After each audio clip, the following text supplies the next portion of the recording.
Hi, I'm excited to be here with you today to talk about prioritization. Several of you have mentioned to me that when you don't prioritize effectively, it causes a lot of stress, it leads to overwhelm. And so I thought I would do this video on how you can learn to let go of that overwhelm, what it's actually costing you if you don't let go of the overwhelm and you don't learn how to prioritize. And then I'm going to give you some really interesting tips, some very unique tips on how to prioritize better and how to get out of the overwhelm. So, when we look at prioritization, I mean, let's face it, we all have a lot going on these days. We are juggling multiple tasks. Many of us are still working from home. You might have kids that are running around in the background. We've got all kinds of stuff going on. In addition, if you think about when you're sitting at your desk doing your work, you've got your cell phone, instant messenger, Facebook Messenger. You're tempted to go to social media. Maybe for some of you, you've said, no, I'm not doing that anymore. But those of us that are on social media and have that active, we've got the messengers coming up. We've got all these different ways for people to get a hold of us. So it diverts our attention. And when it diverts our attention, we lose prioritizing things that are very important to us. So let's look at what happens when we're faced with a lot of things that we have to do in a day and we start to feel overwhelmed. First of all, when you start to feel that overwhelm in your body, it actually starts to affect what's happening inside of your body from a physiological standpoint. And what I mean by that is actually, I'm going to give you guys an experience that you can feel this right now. So I'm going to have you think about something in your life that you feel overwhelmed about, and you can have it around prioritization. Maybe you're listening to this video right now and you're going, I really should be doing XYZ. And you're feeling that sense of maybe it's anxiety that comes up. I'm going to invite you to really go in and feel that feeling. Feel how you feel when you're feeling overwhelmed. Feel how you feel when you have to prioritize something, but you just don't know what to do first because you have so much to do. And you can close your eyes to do this. When you're closing your eyes to do this, it helps to shut out the outside world, bring your attention inside, and just notice where you might be feeling some stress, anxiety, overwhelm. Maybe you're feeling it in the back of your neck. Maybe your chest is tight. Maybe your solar plexus. Just notice that. So, that feeling that you're feeling right now, that is very much related to stress, right? We talk about stress, and sometimes we hear being said so much, yeah, I have a lot of stress these days. But when we really take notice of how stress affects us, affects our bodies on a physiological level, you can feel what it's doing. And you've seen in some other threads in this group that I've posted what stress does to your body. Go back through and look at some of those posts, because stress actually leads to chronic stress, can lead to irritable bowel syndrome, obviously a racing heart, restless leg syndromes, not being able to sleep. Go back and look at that, because the good news about that is if you can control your stress and overwhelm, which I'm going to show you some tips to do today, you can actually start to release some of those physical symptoms. So, when you feel that, as you're noticing how you feel that in your body, I'm going to ask you, what do you do when you feel that? Most people, I'll give you some ideas. Most people say, I don't like feeling this way, so I'm going to get up and go get something to eat, or I'm going to get up and move, or I'm going to go check my social media, or let me look at my text messages. When we don't like the way we feel, oftentimes we'll look for a diversion to get a different feeling so we can feel that sense of relief. We can feel better. So what's your go-to when you're feeling overwhelmed, you're not prioritizing correctly, you're feeling that anxiety? What do? Exercise, eat chocolate. That's been my favorite. Some people drink. If it's after work hours, they'll go and have a cocktail. Just notice what you're doing, because you're trying to shift the way you're feeling when you're feeling that overwhelm around prioritization. So just notice that. Notice what you do to get relief. Then I'm also going to invite you to notice what you're telling yourself. When you're feeling that lack of prioritization or that overwhelm, Are you saying things to yourself like, I can't get it done? It's too much. How does my boss expect me to get all this stuff done in this short amount of time? What is it that you're telling yourselves? Because our language and our thoughts, our internal dialogue actually affects how we feel, which affects our physiology. So if you're in that place of not being able to prioritize and you're saying, I can't get it all done, and I'm feeling agitated or overwhelmed, now you're on this hamster wheel of a negative cycle. So when we look at that hamster wheel of negative emotions and talk, one thing that you may not know this, and it's pretty profound, is that if you change one emotion in your body, like if you're feeling pretty calm and cool and collected and something comes in where you feel anxiety and overwhelm, it literally changes 1,400 different chemical constituents in your body. 1,400. That's changing one emotion from like a renewing emotion such as peace, calm, to fear, worry, and anxiety. When that happens in your body, what we know it as, because obviously we can't feel all 1,400 different chemicals, what that happens in our body is the adrenals are activated, the cortisol levels increase. It shuts down the prefrontal cortex of the brain, the higher thinking centers of the brain. So we get brain fog. We can't think as clearly.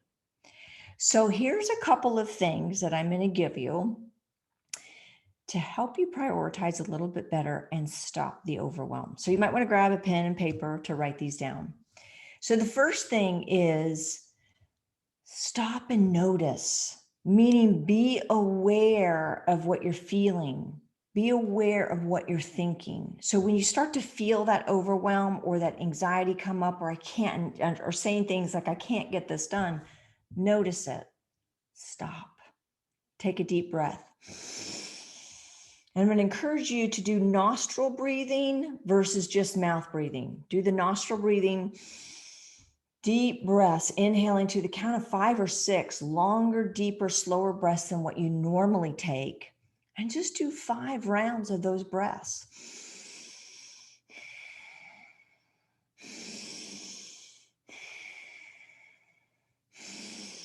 Notice if you're doing this with me right now, notice what's happening inside your body. You're probably getting a lot more oxygen in. Some people tell me, God, when I do this, I feel lightheaded, because you're getting more oxygen in your body. Taking those deep breaths makes a huge difference, not just on your mind, but on your physiology as well.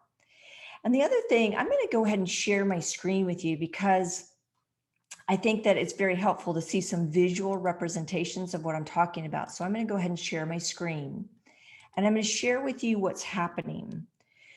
When you take those long, deep breaths, what's happening is you're moving your heart rhythms. If I circle this right here, this is your heart rhythms right here. When we're in a state of fear or doubt or worry or overwhelm, it literally sends a signal to your brain, which shuts down, your brain goes into fight or flight. And as you're going into fight or flight, you can see this light bulb being off right here. It shuts down the higher thinking centers of your brain when you have that incoherent heart signal.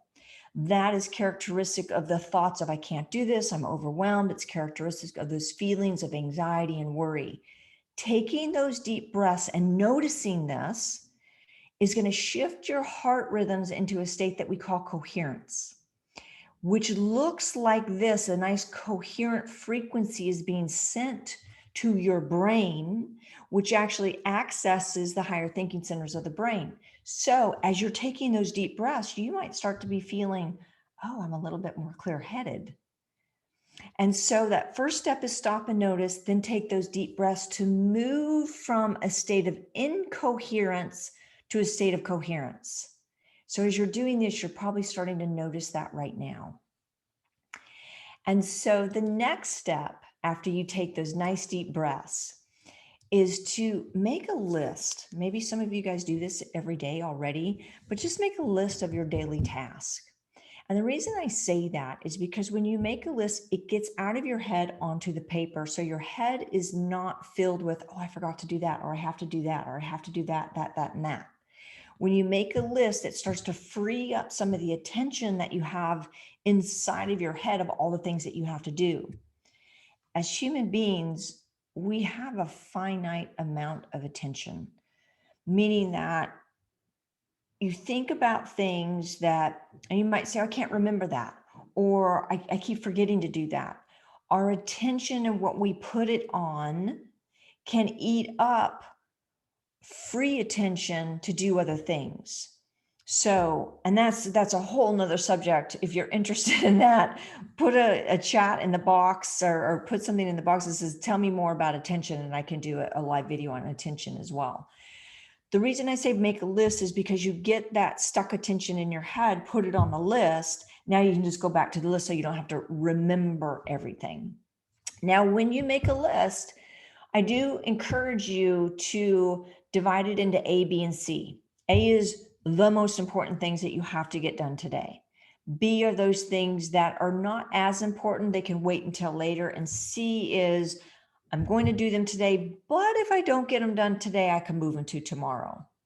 Now, when you look at that list, what I recommend is, as you write the A, B, and C, take the most important task that you have to do today that moves you closer to the goals that you're desiring to accomplish. And those goals, you may have done your strategic plans for the new year and chunk those down into quarters, maybe chunk those down into weeks. What is the A on your to-do list today that will move the needle the most to get your goals accomplished? And that's a great question you can ask yourself. What will move the needle the most? Now, you might have a thought about that. Oh, okay, I'll do A. And like me, I'll just share with you on my A. Sometimes I go, oh, I really don't want to do that right now.